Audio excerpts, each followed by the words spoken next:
Bonjour à toutes et à tous, soyez les bienvenus sur RCF dans Écosolutions d'un monde à l'autre, l'émission qui vous propose un focus sur les initiatives et les bonnes pratiques sociétales et environnementales à l'œuvre dans nos entreprises. À ma droite, Josué Girandier, co-animateur de cette émission et responsable des formations au sein de l'ESCRA, l'école de commerce de l'automobile de la CCI du Mans et de la Sarthe. Josué, bonjour. Bonjour Valérie, bonjour à tous et je précise pour nos auditeurs que vous, Valérie Fatpi, également chef de projet pour l'agence de création de sites web Coca, est aujourd'hui à ma gauche. Et afin de compléter ces présentations, aujourd'hui nous avons le plaisir de recevoir dans nos studios le créateur de la start-up Mancel, Enéade, Jean-Baptiste Braque. Bonjour. Bonjour Josué, bonjour Valérie, merci de m'accueillir. Alors Jean-Baptiste Braque, avec Enéade, vous incarnez une innovation magnifique, et je dis bien magnifique, car la révolution que vous portez est double. Non seulement vous développez des ordinateurs à partir de technologies durables, je crois que ça s'est encore jamais vu, celle du water cooling et de l'immersion cooling, et dans un instant vous allez tout révéler à nos auditeurs sur cette innovation. Mais de plus, grâce à l'utilisation de matériaux tels que le bois, vous créez de véritables objets d'art. Alors cela dit, commençons par le commencement. Jean-Baptiste Braque, qui êtes-vous et comment avez-vous eu cette idée incroyable ? Je vais commencer par le commencement, c'est-à-dire que moi de formation je suis ingénieur, donc j'ai fait mes études à Brest dans une école qui s'appelle l'ISEN. Voilà, c'est l'Institut supérieur de l'électronique et du numérique de Brest. Voilà, donc j'y suis resté, j'ai fait maths sup maths spé en prépa intégrée et puis j'ai fait mon école là-bas. Ensuite, je suis rentré au Mans et j'ai travaillé en tant qu'opticien. Voilà, parce que c'est une entreprise familiale et j'ai travaillé à l'intérieur. Et puis, pendant le Covid, il y a eu un temps mort sur l'activité, donc ce qui fait que ça m'a permis de me recentrer sur le toucher de la matière, notamment le bois, le métal, voilà, travailler la matière et assembler. Et puis je suis revenu à mon métier d'origine naturellement, c'est-à-dire l'électronique et l'informatique, que j'ai combiné en fait avec ce bois, avec cet acier, avec cet aluminium, voilà, pour en faire de très belles choses. Tout simplement. Et alors Jean-Baptiste Braque, à travers le water cooling et cette passion que vous avez pour le bois, vous proposez des systèmes informatiques durables, mais aussi des systèmes qui sont dimensionnés pour les besoins de l'utilisateur. Et ça aussi, c'est nouveau. Oui, alors c'est nouveau dans l'offre en définitive, puisque aujourd'hui ce qu'on va faire, c'est qu'on va se positionner pour proposer une offre complètement raisonnée. C'est-à-dire qu'on va faire une véritable recherche de besoins pour vendre un ordinateur. Vous êtes parti de quel constat ? On est parti du constat que aujourd'hui ça servait à rien d'acheter quelque chose d'extrêmement puissant si on fait juste du Word et du Excel en fait. Ça va pas augmenter les performances d'un ordinateur. Du bon sens alors, Voilà, du bon sens tout simplement. Donc l'idée c'est tout simplement d'aller faire une véritable recherche de besoin de l'utilisateur. Qu'est-ce qu'il utilise, quel logiciel il utilise, etc. Et donc de lui préconiser la meilleure configuration possible. Et ensuite, on fait une recherche esthétique. Et c'est là que la véritable valeur ajoutée d'Enéade, puisque avant, comme vous disiez Valérie, c'était du bon sens. C'est du bon sens par rapport à la configuration. Mais notre véritable valeur ajoutée, c'est de justement coupler l'informatique, cette technologie, avec le design.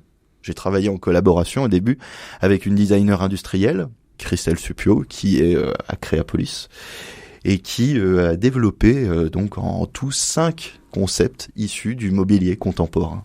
Alors, c'est des prototypes. Moi, j'avais c'est des prototypes, oui. Voilà. Alors, on peut dire que c'est des concepts, mais ils sont tous sortis de terre, en fait. Donc, alors, il y en a 2 qui ont des vocations industrielles. Donc, le premier, c'est Ivicube. C'est un cube qui est ajouré. Donc, on est dans un style minimaliste. Et donc, on travaille avec tous les artisans locaux, artisans et entreprises locales, pour tout simplement faire rayonner les talents du territoire sartois. Donc là, en l'occurrence, par exemple, Ivicube, on a un travail sur le micro-perçage. Donc on a fait appel à Deltaneo, entreprise à La Ferté-Bernard, qui micro-perce les plaques et qui a un savoir-faire unique en Europe. Voilà, donc par exemple, les plaques de micro-perçage remplacent les grilles de ventilation, tout simplement, d'un ordinateur. Alors vous parlez de l'Ivicube, donc ça c'est un design, c'est design, une forme. Tout à fait, c'est une forme qui est en cours d'industrialisation, qui va être en vente là dans 1 mois à peu près. Voilà, il est décliné sous plusieurs matières, notamment en chêne massif. en chaîne massif. Il est décliné en aluminium aussi, anodisé. Et on travaille sur des matériaux recyclés de type terrazzo, des choses comme ça. Donc ça c'est un prototype pour lequel vous démarrez la fabrication industrielle, et je crois qu'il y a un deuxième modèle pour lequel vous démarrez la fabrication. Tout à fait. Alors lui, c'est Color Block.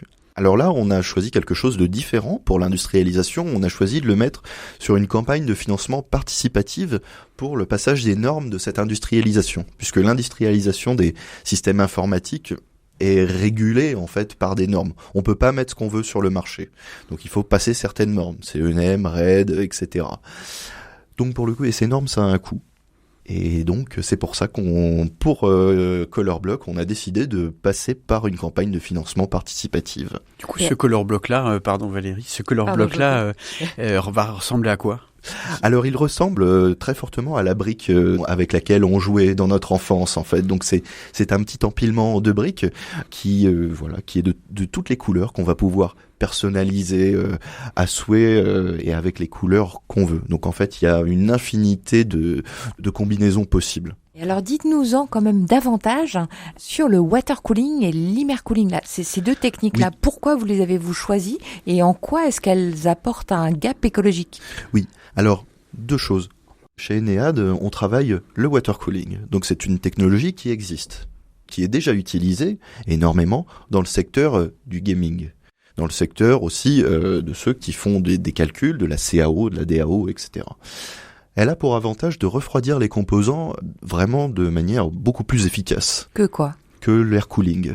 Okay. C'est-à-dire que là, on va faire un circuit fermé d'eau, donc qui va venir sur les composants, pas directement en contact, mais via des circuits dans de l'aluminium, pour les refroidir de manière optimale, ce qui fait qu'on va gagner entre 10 et 15 degrés sur nos composants. Et donc, ça va impacter typiquement notre consommation énergétique. Et peut-être la durée de vie des composants également. Exactement, c'est tout à fait ça. Ça va également impacter la durée de vie des composants. Donc ça, c'est une alternative à soit c'est un ventilateur qui rafraîchit, l'air cooling. Tout à fait. Et là, le water cooling, un réseau d'eau qui refroidit. Voilà. Par contre, je tiens à préciser, il faut quand même qu'il y ait des ventilateurs dans le water cooling pour refroidir le radiateur. Mais la puissance générée, en fait, pour de l'air cooling est beaucoup plus intense que la puissance générée pour les ventilateurs d'un water cooling.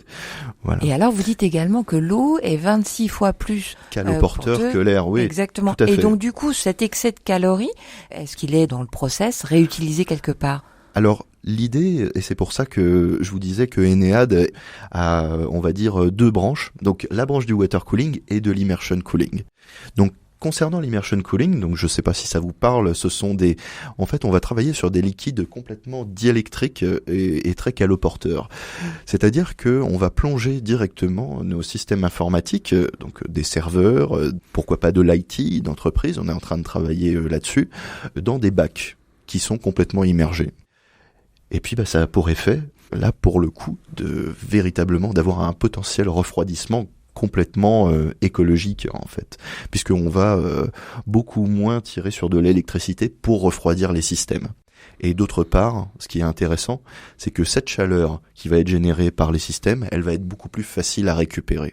On parle du retraitement de la chaleur fatale. Alors on a parlé de deux produits que vous alliez commercialiser. Oui. Du coup, ces deux produits, à quel type de clients vous les destinez et surtout comment fait-on pour vous trouver ? Donc le produit, donc on le commercialise sur notre site internet, donc enead.com, tout simplement. Donc vous pouvez voir toutes nos créations. On fait aussi tout un tas de créations sur mesure. Vous pourrez voir tout ce qu'on fait, tout ce qu'on a fait. Et puis le deuxième produit, on est en cours de développement dessus, donc ça va prendre entre 2 et 5 ans de recherche, en fait, puisqu'on collabore avec le secteur public pour de la recherche et développement, pour des potentiels dépôts de brevets, etc. Donc là, va falloir attendre un petit peu. Donc si on veut tout savoir, on va sur enead.com. Tout à fait, enead.com, il y a toute notre actualité. Et vos clients, qui sont-ils ? À qui s'adressent ces nouvelles machines ? Alors ces nouvelles machines, elles s'adressent à tout le monde, c'est-à-dire qu'elle peut s'adresser aux particuliers comme aux entreprises. Alors, aux particuliers qui sont amateurs de design, qui ont envie d'un bel objet, je suis parti du constat tout simplement que j'avais envie c'était pour moi en fait, j'avais envie d'un bel objet pendant le confinement, à côté de moi, sur mon bureau, voilà, qui ne soit pas une tour quelconque, et je voulais un objet design, tout simplement. Merci Jean-Baptiste Braque. Dernière question pour vous, alors au-delà de tout ce que vous faites déjà, mais est-ce qu'il y a un petit geste au quotidien que vous faites pour la planète ? Eh bien, au bureau, j'ai des interrupteurs connectés. Donc tous les soirs, j'éteins tous les interrupteurs de tous les PC pour pas qu'ils soient en veille, tout simplement. Et puis, avec Valérie, on est venu avec une baguette magique, et donc qui va vous permettre de changer une chose dans le monde, et une seule, et ça serait quoi, cette chose ? Une seule chose, c'est pas évident, mais je pense que je commencerai par peut-être rendre les gens peut-être un peu plus bienveillants les uns envers les autres, même sur nos voisins très proches, tout simplement. Jean-Baptiste Braque, cette émission se termine. Merci d'avoir été notre invité pour cette édition d'Éco-Solutions d'un monde à l'autre. Merci à vous. Et quant à vous, chers auditeurs, avec Valérie, nous vous retrouvons dès le mois prochain pour un nouveau Zoom sur les bonnes pratiques sociétales et environnementales à l'œuvre dans une autre entreprise de notre beau et dynamique territoire sénoman.